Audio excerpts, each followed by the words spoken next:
Biden promised a new approach on immigration, a humane approach. This is not humane. They failed to provide basic welcome and infrastructure.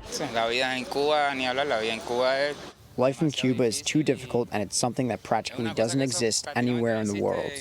There is only one very strong dictatorship. I have been traveling from Colombia for 7 months, and I spent about 3 months planning this. 3 months before I could come.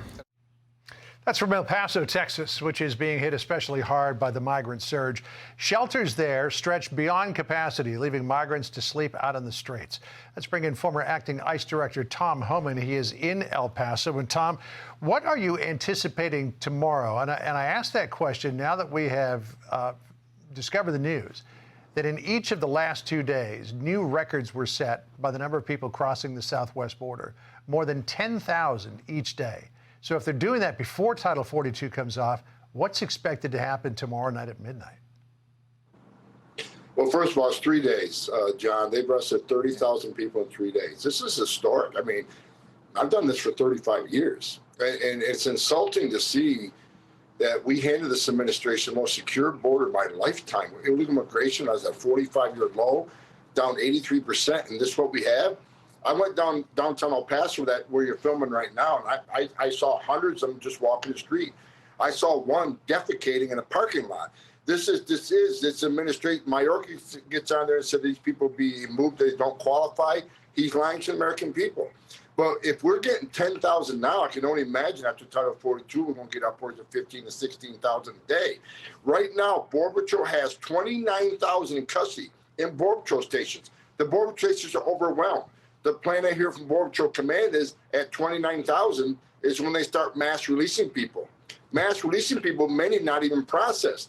And there was a time when the administration at least put them on some sort of ATD. Now they're not even putting them on ATD. And the ATD they're assigning, they took the GPS capability away from the equipment. So they can't even find these people when they want to find them. This administration is doing the complete opposite of what they're telling the American people. It's a sham. Yeah, I wanted to ask you about that because there are reports that because of the overcrowding situation, there will be releases of people onto the streets of some of these border towns, and that the Biden administration is planning to release some migrants who, according to DHS, quote, have been vetted into the United States without being placed into the tracking system. So we may never know where these folks are going. And let me come back to that drone footage on that levee in Brownsville that we've been showing for the last week or so, first with Griff Jenkins and now with Bill Malugin. And we've made the comment, Tom, that this looks like a port of entry. But this is illegal immigration, and when you take a look at the people who are lining up there in the levee to be processed by Customs and Border Protection, to a large degree, those are single men. Do those fit the typical profile of asylum seekers? No, they don't.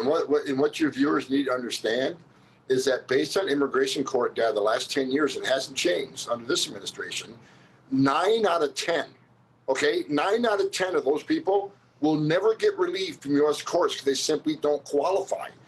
So what happens if they show up in court, or even if they don't show up in court, they'll get an order of removal. And the secretary said today those that don't qualify will be removed. Well, my question to the secretary, out of the 2.5 million you've released in the United States, 90% lost your case.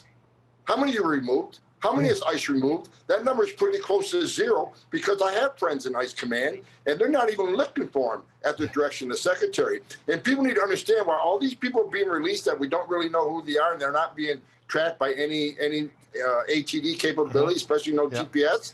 There are thousands of empty ICE beds. Thousands of beds already paid for by the taxpayers sitting empty. So, but they rather release them because they know 90% get order removal. And the Homeland Security Life Cycle Report says if they're not detained and they get order removal, only 6% leave. That's what this administration is doing. Mayorkas, as you know, Tom, has said time and time again that the border is closed. He made that claim again today, despite the pictures that we're looking at. Listen to what he said earlier. We are making it very clear that our border is not open, that crossing irregularly is against the law, and that those who are not eligible for relief will be quickly returned. Do not listen to the lies of the smugglers. This is what will happen to you. you will be returned.